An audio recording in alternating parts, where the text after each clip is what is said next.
2024년 폐장일까지 얼마 남지 않았습니다. 이번 해 시장 좀 정리를 해보고요. 내년 시장 전망까지 함께 이야기 나눠보도록 하겠습니다. 오늘은 유진투자증권 리서치센터의 허재환 상무 모시고 이야기 나눠보도록 하겠습니다. 안녕하십니까? 네, 안녕하십니까? 네, 오늘 저희와 함께 좀 시장 전망에 대한 이야기 함께 나눠볼 텐데요. 2025년 시장 전망 전체적으로 좀 어떻게 보십니까? 이 질문 자체가 너무 러프하긴 한데 좋을까 나쁠까 이렇게 좀 이분법적으로 생각하기 좀 그렇고요. 전체적인 흐름 보셨을 때는 어떻게 보세요?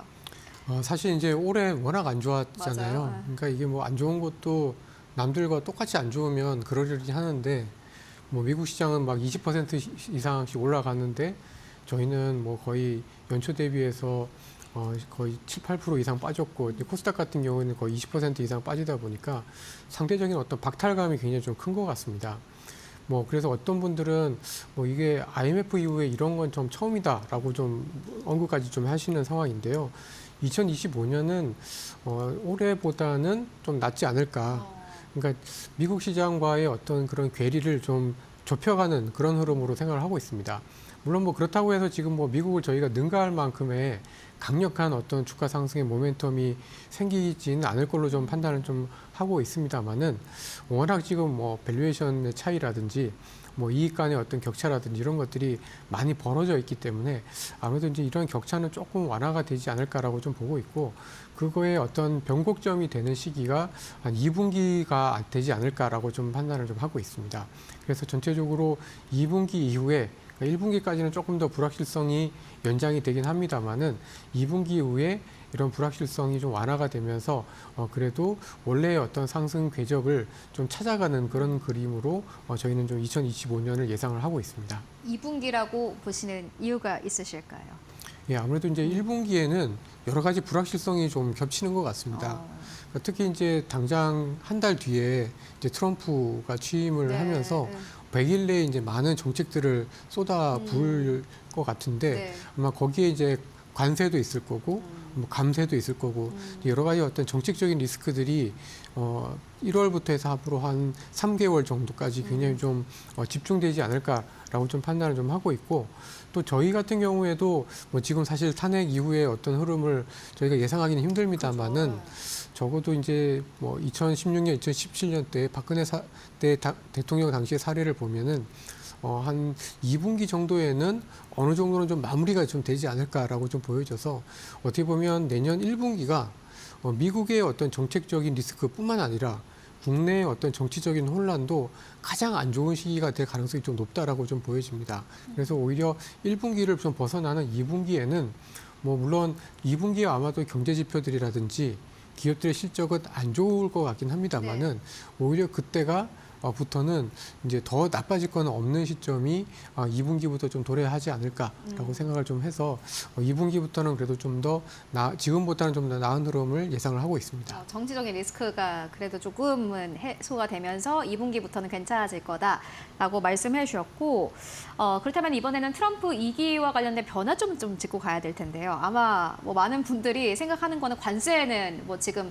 가장 많이들 이야기하시는 것 같고 뭐 트럼프 2기가 이제 들어오게 되면은 어떤 부분이 가장 크게 좀 변화할까요? 시장 분위기 그리고 산업의 분위기 어떻게 좀 변화 좀 보고 계십니까? 네, 사실 이제 트럼프 정책에 대한 여러 가지 수혜들은 지난 11월 이후에 굉장히 많이 반영이 좀 된 것 같습니다.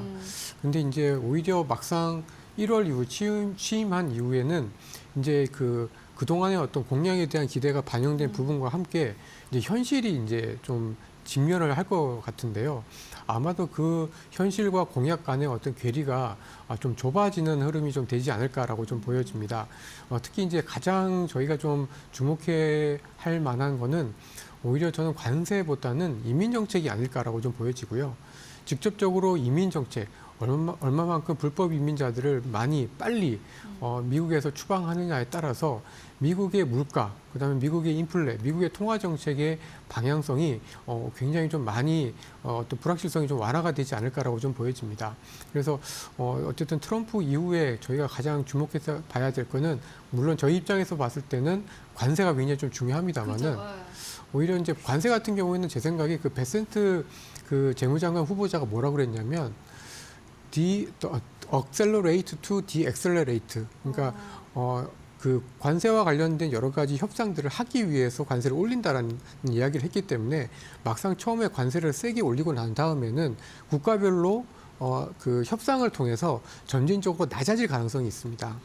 그래서 오히려 제가 봤을 때는 초기가 굉장히 좀 위험한 시기고 그거를 좀 넘어가게 되면 그에 따른 어떤 불확실성은 좀 완화가 될 걸로 좀 판단을 좀 하고 있고 오히려 이제 트럼프가 들어서면서 저희가 가장 주목해야 되고 또 미국의 어떤 그 주식시장의 어떤 흐름을 깰 수 있는 가장 중요한 요인은 이민 정책이고 이민 정책에 따른 인플레 압력이 좀 되지 않을까라고 좀 보고 있습니다. 네, 알겠습니다. 사실 이제 우리가 한국 시장에서 생각을 하고 있는 것은 앞으로 관세를 얼마나 올릴까? 앞으로 중국이라든지 한국 쪽이 얼마나 타격이 있을까? 요거에 대한 이야기만 주로 했다면은 사실 상무님께서는 그것보다는 이민 정책, 앞으로 인플레와 관련해서 직접적으로 움직일 수 있는 이 이민 정책에 따라서 또 시장이 움직일 수 있다라는 전망을 해 주셨습니다. 관세 이야기는 사실 거래의 기술이네요. 네, 그렇습니다. 이제 물론 이제 트럼프가 얘기를 하는 것과 그다음에 이제 뭐 베센터와 같은 그 실무진들이 하는 이야기가 약간씩 좀 뉘앙스가 좀 차이가 있는데 늘 차이가 있지 않습니까? 네, 늘 차이가 있었습니다. 그죠? 늘 차이가 있는데 2018년과 2019년의 어떤 경험으로만 보면 결국 트럼프가 그때 당시에도 굉장히 세게 미국과 중국이 관세 분쟁을 일으켰습니다마는 미국의 제조업 경기가 나빠지자 멈췄습니다. 그러니까 그 얘기는 결국 미국 경기를 해치면서까지 자기가 원래 했었던 공약들을 그대로 지키진 않는다라는 거죠. 그야말로 트럼프는 결국은 거래의 관점에서 좀 봐야 되지 않을까라고 생각을 하고 있습니다. 알겠습니다. 그렇다면 이번에는 이제 또 달러 대 원의 환율 외환 시장을 좀 짚고 가야 될 것 같은데 환율이 이렇게까지 1,400원대가 사실 진짜 뉴노멀이 돼버렸거든요. 앞으로 내려갈 수 있는 가능성이 있을까라고 생각했을 때는 글쎄 그러한 포인트가 없는 것 같기도 하고 어떻게 보십니까? 앞으로의 전망 그리고 환율에 따른 시장의 좀 타격 이런 것들은 어떻게 보세요? 뭐 사실 강달러를 피하기는 어려울 것 같습니다. 왜냐하면 뭐 지금 글로벌 주식시장뿐만 아니라 글로벌 경제 전체적으로 봤을 때 사실 투자할 만한 데가 미국 말고는 딱히 보이지가 않을 정도로 미국의 성장이 굉장히 좀 독보적이고요. 그죠. 그리고 미국의 어떤 기술 혁신 그리고 이런 혁신하는 기업들이 요즘은 뭐 엔비디아뿐만 아니라 브로드컴에 뭐 팔란티어에 그죠. 너무 계속 많아요. 새로운 기업들이 등장을 하고 있으니까 당연히 돈은 미국으로 간다라고 보면은 달러 강세를 피하기는 어렵습니다. 다만 이제 저희가 지금 뭐 1,400원대 중반대에 있는 환율이 이제 1,500원대로 갈 거냐. 이제 이거는 저는 좀 아니다라고 좀 보고 있고요. 네. 그렇게 생각하는 이유는 첫 번째로는 트럼프의 어떤 정책 자체가 강달러를 그렇게 좋아하지는 않는 정책들입니다. 결국 미국의 제조업 경기 그리고 미국의 대외 무역 적자를 줄이기 위해서는 강달러보다는 약달러가 유리하기 그죠. 때문에 사실은 강달러의 기조 자체는 유지가 되긴 하겠습니다만은 오히려 트럼프가 취임한 이후에는 강달러의 어떤 그런 속도와 강도는 다소 진정될 가능성이 좀 있다라고 좀 보고 있습니다. 그래서 저희는 1,400원대에서 이제 1,500원대 가지는 않을 것 같고 네.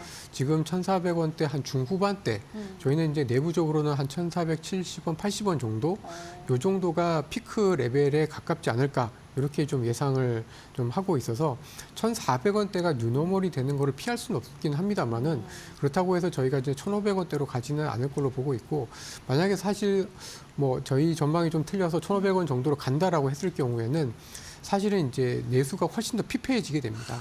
네. 그렇게 되면 사실은 이제 뭐 해외여행 가기도 어렵고 수입 업체들이 물건을 사와서 뭔가를 제조해서 다시 팔기도 굉장히 좀 부담스러운 상황이기 때문에 내수 쪽의 여건이 조금 더 많이 나빠질 것 같은데 네. 저희는 이제 그렇게까지는 보지는 않고 또 그렇게 되는 경우에는 뭐 내년에 추경이라든지 이런 다른 정책들이 들어오면서 상대적으로 그런 그 수출에 따른 어떤 불확실성, 트럼프 정책에 따른 여러 가지 피해들을 좀 많이 할 수 있는 정책들을 내년 초에 그래서 새로운 정부가 좀 하지 않을까라고 예상을 하고 있습니다. 네, 외환 시장은 여전히 좀 어려운 것 같습니다. 1,400원이 뉴노멀인 것은 지금 이 시점에서 봤을 때는 사실 부인할 수 없는 그런 사실인데 1,400원이 뉴노멀이 되지 않습니까 이미. 그렇다면 수출주를 좀 계속 봐야 할까요? 사실 상반기나 하반기나 수출주가 그래도 잘 가는 것 같은데 자동차 제외하고 어떻게 보십니까? 예, 사실 수출주 좀 를 어렵습니다. 열심히 네. 봐야 됩니다. 수출 봐야 되고 그러니까 이제 저희가 한국 주식시장에서 지금 PBR이 0.8배, 뭐 0.9배 네, 이렇게 맞아요. 얘기를 꽤 많이 하고 내렸으니까. 있다는데 네. 이게 이제 싸다는 의미도 있지만 그만큼 지금의 어떤 장부 가치, 지금의 어떤 업황이나 기업들의 어떤 현 수준이 앞으로 굉장히 좀 안 좋아질 수 있다라는 투자자들의 어떤 걱정을 반영한 레벨입니다. 그죠. 근데 사실 이걸 지금 당장 어떻게 반전시킬 만한 요인이 별로 없거든요. 그래서 어떻게 보면 그나마 이제 수출주들 그리고 특히 조선이라든지 기계와 같은 업종들은 그래도 PBR이 굉장히 높은데 이거가 의미하는 바는 결국 이런 업종들이 아직까지 성장하고 있다라는 거를 의미를 하는 것 같습니다. 그래서 여전히 수출주들을 좀 봐야 될 텐데요. 근데 이제 저는 두 가지를 이렇게 좀 말씀을 드리고 싶습니다. 하나는 수출주들 중에서 어쨌든 빨리빨리, 그러니까 환율이 올라가는 것만큼 빨리빨리 실적이 좋아지는 그런 환율 수혜주들. 저희가 이제 계산해 본 바로 따르면은 기계, 조선, 운송, 그다음에 필수 소비재 이런 업종들이 그래도 환율이 오를 때 굉장히 좀 빠르게 환율이 상승분만큼 실적이 좋아지는 업종들이라서 관심이 좀 가능하고요.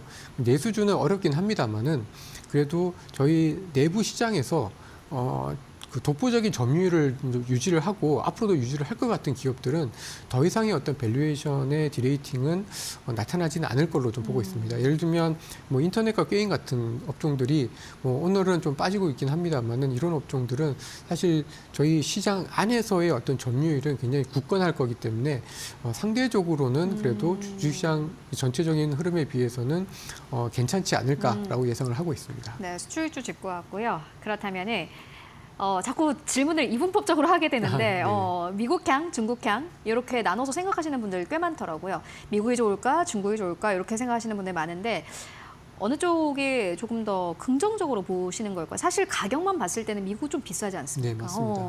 어떻게 보십니까? 근데 사실 지금 저희가 이제 과거에는 어떤 중국의 수출주들이라고 하면은 철강, 화학, 뭐 맞아요. 이런 것들 그다음에 뭐 일부 화장품 네. 이렇게들 많이 인식을 했었습니다만은 좀 저희가 바꿔서 생각해야 되는 게 지금 철강이나 화학 같은 업종들이 중국의 수출, 그러니까 중국이 만들어서 해외로 판매되는 물건들 때문에 저희가 엄청나게 지금 경쟁력에 있어서 큰 타격을 입고 있습니다. 맞아요.